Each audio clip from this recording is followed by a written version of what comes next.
retour pour une nouvelle vidéo. Et donc, comme on avait vu dans les vidéos précédentes, nous sommes là pour parler du célibat. Et donc, aujourd'hui, on va aborder le thème du caractère. On avait dit que le célibat, c'est une période qui nous permet de... En fait, c'est pour nous préparer au mariage. C'est pas une période où on attend seulement le célibat, c'est pas seulement l'attente. Mais en fait, pendant qu'on attend, en fait, c'est pas une attente passive, mais une attente active.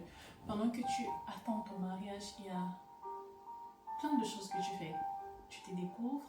Dans la dernière vidéo, on a parlé de se reconstruire, de faire la paix avec soi-même, de guérir de nos blessures. Et aujourd'hui, on va parler de forger notre caractère.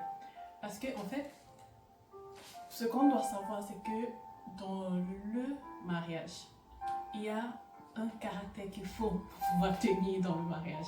Il y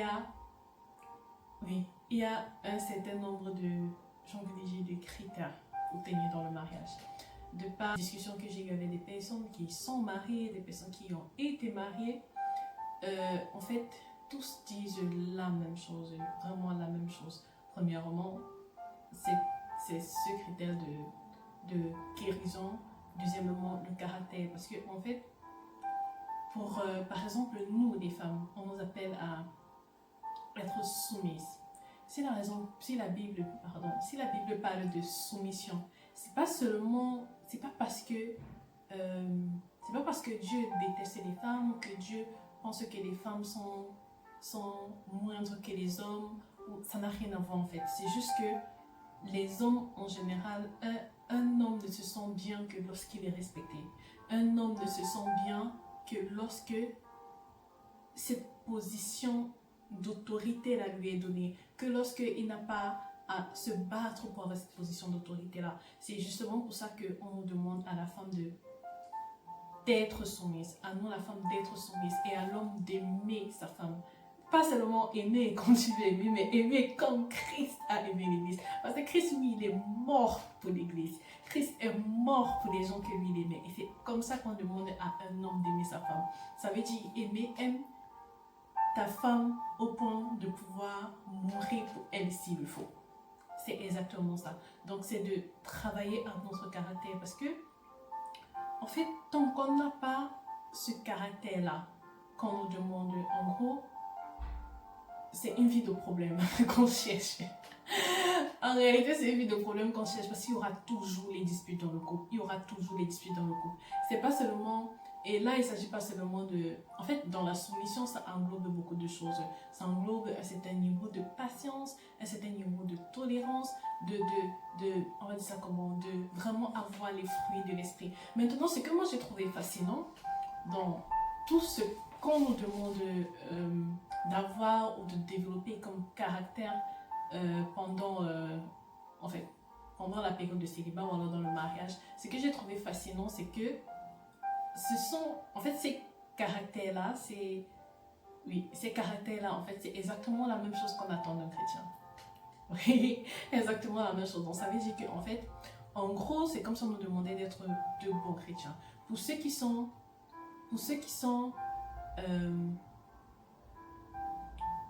je vais reformuler. Quand on te demande d'être soumise, c'est la même chose qu'on demande à un chrétien d'être soumis à Dieu. Quand on demande d'aimer, c'est la même chose qu'on demande à un chrétien d'aimer tout le monde autour de lui. Peu importe ce qu'il te fait, parce qu'en fait, dans le mariage, comme je l'avais dit la dernière fois, il y aura des disputes, ça ne peut même pas manquer. Pas les disputes dans le sens où on va crier l'un sur l'autre, mais il y aura des points de désaccord. Et du coup, il faudra savoir manager ces situations-là sans que la maison ne prenne feu. Donc du coup, ça demande d'avoir de la patience, de la tempérance, de la tolérance, de savoir pardonner rapidement. Et du coup, ça c'est exactement tous les critères que l'on doit développer tout au long de notre vie de célibat. Ça, c'est exactement tous les critères que l'on doit développer dans notre relation avec Dieu. C'est exactement ce qu'il attend d'eux.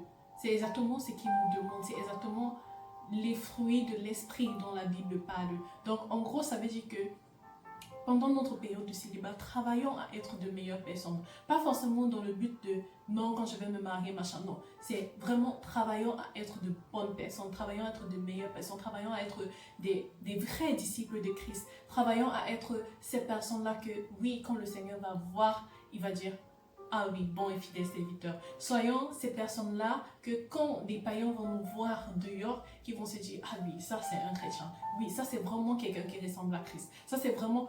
En fait, soyons juste ces personnes-là. Travaillons à vraiment développer Christ en nous. Que lorsque on nous voit, que ce soit un chrétien qui nous voit, que ce soit un païen qui nous voit, que lorsque on nous verra, que l'on voit Christ au travers de nous, que ce soit indéniable que nous sommes des enfants de Dieu. Parce qu'en fait, au final, c'est ça qui détermine, on va dire ça comment, c'est ce caractère-là qui détermine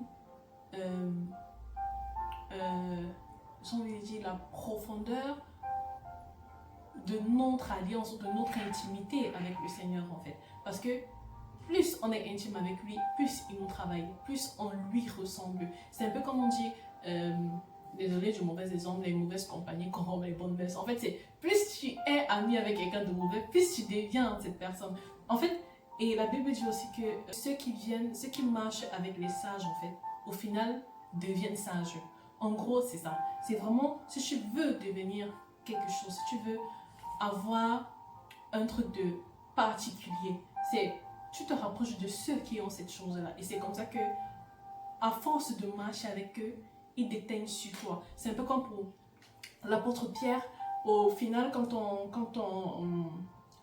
a condamné Jésus et qu'il y a la dame là qui lui a demandé, qui lui a dit que, mais en fait, toi tu marches avec Jésus, il a dit non. Après un moment, on lui a dit que, mais en fait, même ta façon de parler, tu parles comme lui. Parce que justement, c'était ça. Plus tu es proche de lui, plus il te transforme. Plus tu es proche de lui, plus tu commences à lui ressembler. Plus tu es proche de lui, plus tu deviens comme lui. Donc du coup, vraiment, travaillons à notre caractère, travaillons à être de bons disciples de Dieu. Travaillons pendant notre période de célibat, qu'on s'attelle à ressembler davantage à Christ, que l'on donne notre temps à ressembler davantage à Christ, à ressembler davantage à ces personnes-là que lui, il veut que nous soyons, que nous donnions du temps à ressembler à la personne, j'irai même plus loin, à la personne que nous voulons avoir. Parce que très souvent, on va dire, ah oui, on a une liste de critères d'un homme qu'on veut. Ah oui, je veux un homme beau, riche, travailleur, intelligent, machin. Qu'est-ce qu'il en est de toi? En gros, c'est ça la question. Qu'est-ce qu'il en est de toi? Est-ce que la personne que tu veux là voudra t'épouser toi? C'est la question à laquelle on va répondre. Si toi, tu es à la place de la personne que tu veux avoir, de tous les critères que tu as cités là, que tu as listés là, est-ce que tu aurais envie de t'épouser toi tel que tu es? Si la réponse est non, travaille donc à être cette personne-là que tu veux épouser. Parce que crois-moi, de la même façon que tu as des critères, que tu as tous tes critères, ta liste de critères là, ta liste kilométrique là, moi-même j'ai une liste. En gros, moi-même j'ai une liste. C'est pas parce que j'ai dit, disons, de la même façon que nous avons une liste kilométrique de critères là, disons-nous bien que la personne qu'on veut épouser a aussi une liste de critères. Et on doit s'assurer, si on veut vraiment cette personne, que nous répondons à ces critères-là. Et crois-moi qu'une personne qui a des critères de non travailleur, je sais pas, homme d'affaires, fiable, respectueux, machin et tout, il va pas vouloir une femme qui lui manque de respect. Il va pas vouloir une femme qui ne sait pas tolérer sa famille. Il va pas vouloir une femme qui répond n'importe comment à ses proches ou qui ne s'intéresse pas à sa vie ou qui ne sait même pas faire les devoirs avec l'enfant. Non. Soyons honnêtes, soyons vraiment honnêtes envers nous-mêmes. Donc, si tu veux quelque chose de bien, rassure-toi que toi-même, tu es quelque chose de bien pour cette personne qui est en face de toi. Parce que, et le Seigneur nous aime nous tous. De la même façon qu'il t'aime là, que tu as la prunelle de ses yeux, l'homme vers qui il va t'envoyer ou la femme vers qui il va t'envoyer là, c'est aussi la prunelle de ses yeux. Donc, ne pense pas qu'il va l'envoyer pour que cette personne-là souffre entre tes mains. Non. Il ne le fera pas. Aussi bon qu'il est, il ne le fera pas parce qu'il aime son enfant. il aime ses enfants. Donc du coup, rassurons-nous que nous sommes vraiment de bons choix pour ces personnes-là que nous, on veut. Que nous soyons des bons choix, j'ai envie de dire, le choix idéal pour ces personnes-là que le Seigneur va nous envoyer. Pour ces personnes-là que le Seigneur veut nous envoyer. Parce que, croyez-nous que si cette personne-là, elle est prête et que nous ne sommes pas prêts, il ne va pas nous l'envoyer parce qu'il ne veut pas que la personne souffre entre nos mains. Si cette personne-là s'est réalisée et que le Seigneur nous a donné une tâche à nous, ben ok, voilà, tous les jours il m'appelle. Non, il faut changer ça. Non, il faut. Et qu'on ne fait pas. Non. Au final, il va lui donner quelqu'un d'autre. C'est aussi triste que ça semble l'être, mais c'est la vérité. Parce qu'il ne veut pas que son fils souffre. À moins vraiment que ce soit comme dans des cas, j'ai envie de dire, dans des cas vraiment exceptionnels où il appelait le conjoint à être vraiment l'aide qui va aider l'autre à grandir ou alors à changer ou à se transformer. Mais ça, ce sont vraiment des cas, j'ai envie de dire, vraiment exceptionnels. La plupart du temps, il ne veut pas. Surtout s'il a pris le temps de façonner son fils avant ou sa fille avant. C'est pas pour qu'elle vienne souffrir entre tes mains, je suis désolée. Mais non, c'est pas ce qu'il va faire. Donc, travaillons à notre caractère, travaillons à qui nous sommes, travaillons à qui nous voulons être et à quelle personne nous voulons épouser. Ça, c'est aussi une autre phase de, j'ai envie de dire quoi, en fait, un autre point de notre vie de célibat, de vraiment se demander où est-ce qu'on veut aller. Où est-ce qu'on veut aller, où est-ce qu'on va. Parce que c'est, comment dire, c'est en fonction de où on va que l'on choisira avec qui on veut aller. Et donc, là, je parle pas seulement de ton appel en tant que chrétien, mais aussi de tes ambitions aussi. Quoi tes ambitions dans la vie? Quels sont les projets que tu veux réaliser? Qu'est-ce que tu as en cours? Et c'est comme ça, c'est une fois que tu auras les réponses à ces questions que tu pourras choisir la personne. Parce que deux personnes peuvent être bien séparément, mais ne pas être bien ensemble, ne pas être faites pour être ensemble. Tout simplement parce qu'elles vont dans deux directions différentes, dans deux directions totalement opposées. Et dans le mariage aussi, c'est pareil. Quand tu veux choisir, c'est qui ton conjoint? Si par exemple, tu sais que tu es quelqu'un qui est appelé à beaucoup voyager, que tu vas dire, ok, pas forcément ton appel, mais même dans ce que tu as à cœur, dans les projets que tu veux réaliser, tu sais que il va arriver une période où tu vas beaucoup voyager. En fait, tu ne peux pas épouser quelqu'un qui veut que sa femme ou son mari soit tout le temps à côté de lui. Ça ne va pas matcher, il y aura des problèmes, il y aura des disputes. Donc du coup, vraiment connaître où tu vas. C'est connaître dans quelle direction tu vas. Et pour ceux qui sont en Christ, demandez au Seigneur, Seigneur, qui, même si tu rencontres quelqu'un, est-ce que cette personne est vraiment compatible? Est-ce qu'avec cette personne-là, on peut vraiment avancer, on peut vraiment aller où toi tu veux que j'aille? Parce que seul lui connaît les destins qu'il a formés pour chacun d'entre nous. Même si c'est vrai que nous, on a souvent un glimpse, je ne sais pas comment on dit ça en français, une idée ou une fraction d'idée de l'endroit où le Seigneur veut nous amener. En fait, on ne connaît jamais le full picture. Donc, du coup, demandez à Dieu, Seigneur, où je vais là? Est-ce qu'on va dans la même direction? Parce que c'est ça. Vous pouvez être deux chrétiens, vous pouvez avoir, guéri tous ensemble, vous pouvez avoir eu de bons caractères, vous pouvez avoir travaillé avec vous, vous êtes des disciples de Christ, vous êtes. Mais au final, vous n'êtes pas compatibles parce que vous n'allez pas dans la même direction. Donc du coup, le choix, savoir où on va, pardon, c'est aussi important, c'est aussi primordial. La deuxième chose, c'est de savoir quel genre de famille tu veux avoir. Quel genre de vie est-ce que tu veux avoir? Parce que, sachant que on ne veut pas tous les mêmes choses dans le mariage. On ne recherche pas tous la même chose dans le mariage. Ça semble un peu fou. Oui, on veut tous être heureux, mais on ne recherche pas tous la même chose dans le mariage. Donc toi, quel genre de famille tu veux avoir? Moi, par exemple, je me rappelle quand j'ai fini mes études de médecine et que je me demandais quelle spécialisation j'allais faire. Je me rappelle que j'aimais beaucoup la médecine d'urgence. J'aimais vraiment beaucoup les urgences.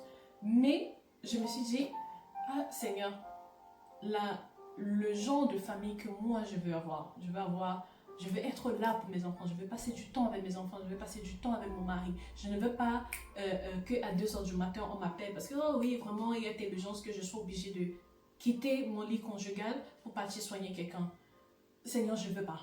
Sincèrement, je ne veux pas. Et du coup, j'ai dû mettre une croix sur ça. Pour la vie de famille que moi, je voulais avoir. Donc, du coup, tu dois te demander quel genre de vie est-ce que tu veux avoir. Pour d'autres personnes, ce n'est pas forcément le cas. On ne voit pas tous les choses de la même façon. Moi, j'ai des camarades qui n'ont pas vu les choses de la même façon que moi. Mais à chacun d'entre nous de se demander c'est quoi la famille, c'est quoi le type de maison que je veux avoir, c'est quoi le type de foyer que je veux avoir et qu'est-ce que je peux faire pour y arriver, comment est-ce que je m'organise, comment est-ce que je vais y arriver. C'est pas une fois dans le mariage, c'est pas dans le mariage que tu commences à réfléchir à comment t'organiser, à comment. Non, c'est pendant que tu es dans le célibat, dans ta période de célibat que tu te demandes, ok Seigneur, voici la vie que moi je veux avoir. Voici le type de vie, le type de famille que moi je veux avoir.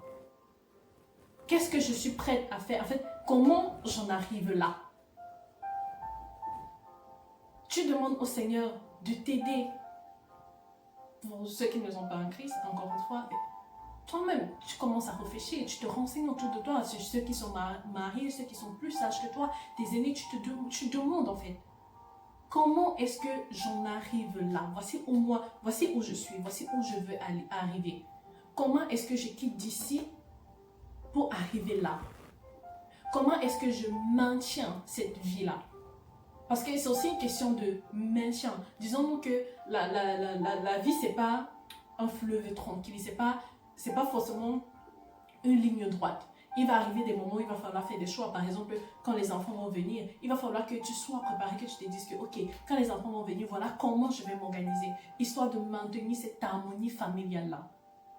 Ainsi de suite. Il peut arriver que l'un des conjoints perde son travail, il va falloir s'adapter, te demander, ok, oui, voici la vie que je veux avoir. Quels sont, j'ai envie de dire, les sacrifices que je suis prête à faire pour ça? Si tel problème arrive, qu'est-ce que je peux faire pour remédier à la situation? Bien sûr, on ne peut pas tout programmer parce qu'on n'est pas Dieu, on ne connaît pas de quoi faire le lendemain. Mais aussi longtemps que c'est dans tes capacités, aussi longtemps que tu peux prévoir la moindre des choses, fais-le. Ça ne te coûte rien. Prends-toi, en fait, oui, tu dois t'y prendre. Nous devons nous y prendre bien à l'avance. Ne pas attendre dans le mariage quand on est sur le fait accompli, quand on est face à la situation, avant de commencer à réfléchir. Oh non, voilà, je dois faire. Tu commences à réfléchir et quand on est stressé, on ne réfléchit plus bien. Tout simplement parce qu'on n'est pas posé. En fait, tu ne sais même pas entendre la voix de Dieu parce que tu n'es pas posé. Donc, c'est le moment, maintenant que tu es posé, maintenant que tout est clair dans ta tête. Te demander, ok, voilà, je vais rentrer dans le mariage un moment ou un autre, parce que forcément ça va arriver. Je l'ai dit dans mes vidéos, je pense la première vidéo, ça va arriver forcément. Mais est-ce que je suis prête pour ça? Comment est-ce que j'ai planifié? Est-ce que présentement je suis même prête pour la vie que je veux? Parce que c'est aussi ça. Tu peux même vouloir le mariage, mais je te rends compte que non, pour le type de mariage que tu veux, présentement tu n'es pas prêt. Présentement tu n'es pas prêt. Donc, travailler à ça, se poser des questions. Et encore une fois, le célibat, c'est d'abord une période où on se découvre. Donc, pendant tout ce temps, aime-toi.